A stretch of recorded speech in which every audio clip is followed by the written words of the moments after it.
Today on Muddybeards 4x4, we're going to be installing these flush mount LED pods into the lift gate of my 99 Jeep Cherokee, the trail plug.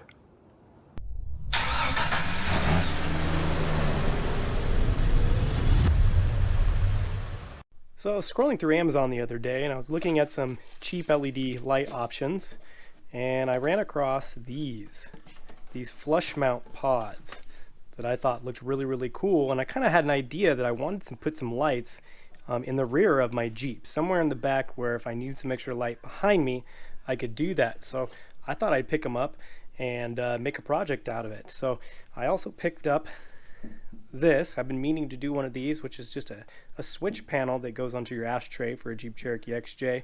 I was going to make one, but this was so cheap that I decided to get it. I also found it on Amazon. It's stainless steel. I'll probably actually spray paint it black just because it fits my style more. And then I also picked up a switch that's even labeled rear lights. So I'm going to be installing these lights today and hooking them up to a switch and putting in this switch panel, and of course putting the switch in the switch panel.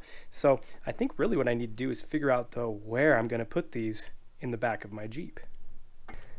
So originally I was thinking that I wanted to put these inside my bumper. I've always really liked that look, to have like two of them, you know, these off-road pods, like flush mount in the bumper, but they're a little bit too deep for my bumper. My bumper is just a piece of 2x4, so it's only 2 inches wide, and this is a little bit more than 2 inches, so I don't think it would quite fit. So I decided what would be another good place, and I thought, man, I think I've seen this before, and I think this would be cool. So instead, what I think I'm going to do is I'm actually going to be installing them onto the actual hatch here. So this kit comes with a little template here, and all I did was measure out in between here where the license plate is to the edge of like this recessed area in the tailgate, and I figured out where I wanted it and centered, and I just put down the supplied template. And then I just went ahead and marked it out with a Sharpie so that I can cut it out. So I need to do the same here on the other side. And then what I'm going to do is take off the door panel inside here to make sure I'm not cutting into anything. And I think I'm just going to go ahead and cut it out and see how this thing fits.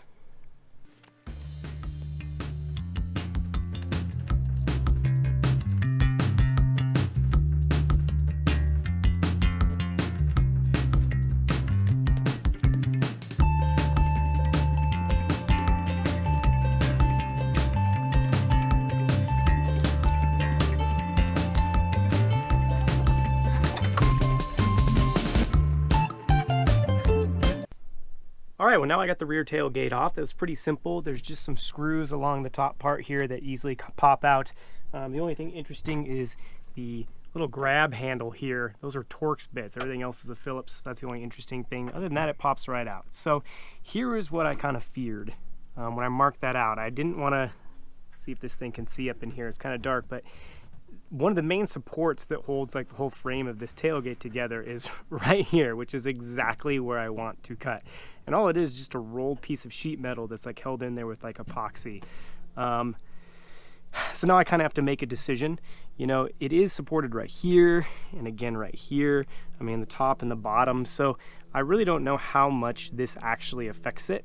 So I think that I'm still going to go ahead and cut it out. I think that it'll be okay. If this ends up being super flimsy, I think I can always, you know, take a piece of sheet metal and, I don't know, screw it in here and move it just to the side and pretty much do the same thing. Just put a piece of sheet metal in there, bend it over and epoxy it on there if it seems too flimsy after I cut it.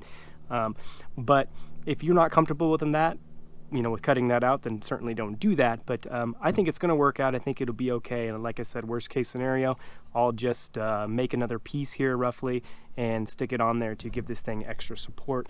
But it is just the tailgate after all. So mind you, that piece of steel right there that is a support for the tailgate is directly behind where I want to mount these.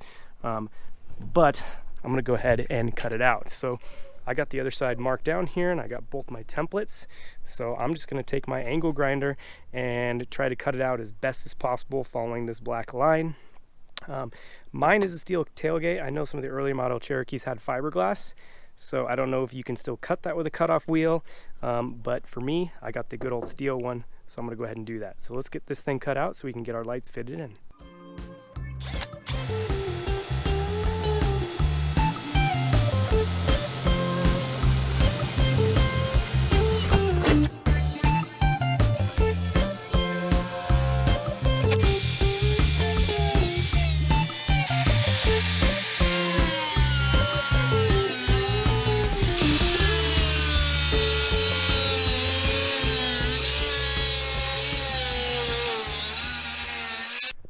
right, well, check it out. There's my lights mounted. I got the holes drilled. I got them all cut out. You can see here on this side. I ended up having to take a little bit of a file and kind of clean it up a little bit. You know, I tried to save the paint with this tape, but if you peel it back a little bit, it did peel a little bit towards the top there. So I might just do a quick spray paint job. The actual frame of the light covers up most of that, so you won't see it. So I'll just do that so that it doesn't rust and that it looks good. Now on the back side here, you know, I ended up, let's see here, I ended up saving most of this bracket. You can see here, see if there's any light in here, but you can see here most of that's still there. So I only ended up cutting off the bottom part. And so this still feels very rigid. And as you can see on this side too, you know, and it's nice. There's still some of the bracket. My cuts turned out pretty good. And so I think this is gonna work. So I drilled the holes 1/4 inch. And so I think what I'm gonna do is get these, I'm gonna spray paint so that it doesn't rust. I'm gonna get these things mounted, and then I can get started on the wiring. Already with them both in, and I painted around the edges, got all that cleaned up. I think what I'll do actually before I start the wiring really quick is I'm just gonna go ahead and get them bolted in so they're already in place. And for that, I'm gonna use the provided hardware. It comes with these stainless, like Allen head bolts, even comes with like a little key and stuff. So it's pretty nice looking hardware. So let's go ahead and get this thing all bolted up.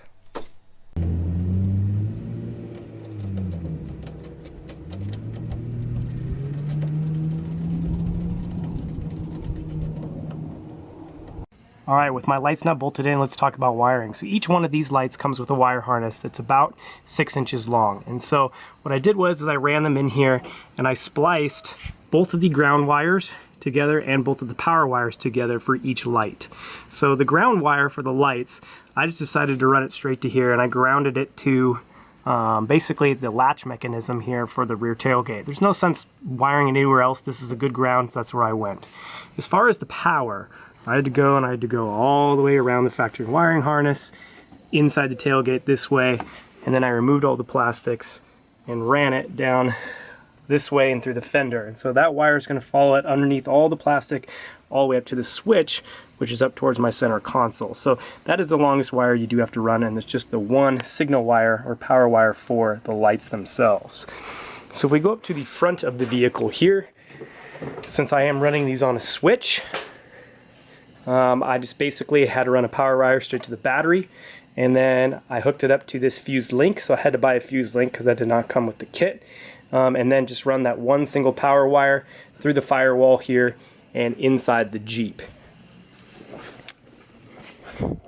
Now inside the Jeep, here's my switch.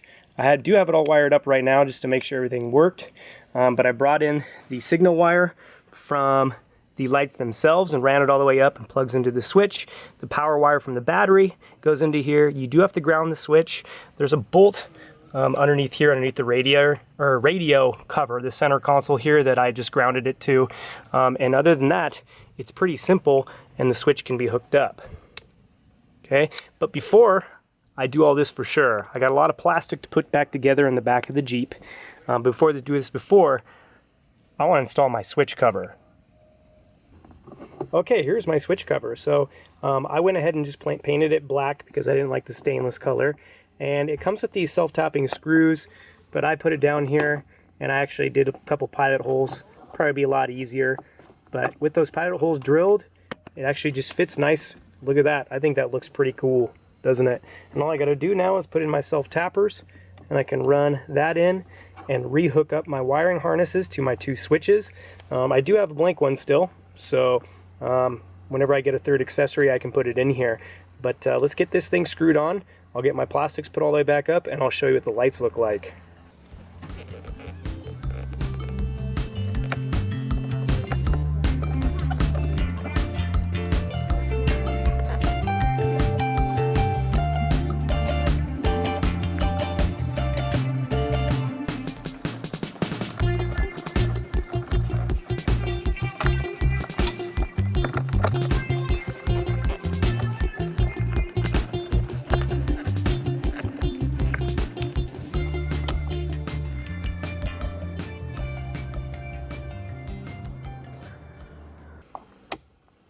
Pretty cool. Check it out. I got my pods all mounted, wired up to a switch, and they're working properly, and I think they look absolutely sick like this in the tailgate. It looks clean. I love the flush mount look. I think it's totally killer. And not only that, I think that they're functional as well. I got the opportunity to go on a 3-day long camping trip where we didn't really do night wheeling, but I got to try them out while we were out there camping. And what's really nice is that at this height, you know, I wanted to originally put them in the bumper, but at this height, they actually project out down the trail. And so I think it's a lot more functional because they're doing their job. It's projecting light all the way down the trail so that if I'm looking in my rearview mirror or turning around and looking, I can actually see what's behind me. And so not only do they look cool, I think that they actually function well. So I really like them. So if you do too, give the video a thumbs up, and you should click subscribe down below if you have not already. You can also visit our website in the link below, and check us out on social media on Facebook and Instagram. So thank you for watching, and we'll see you on the trail.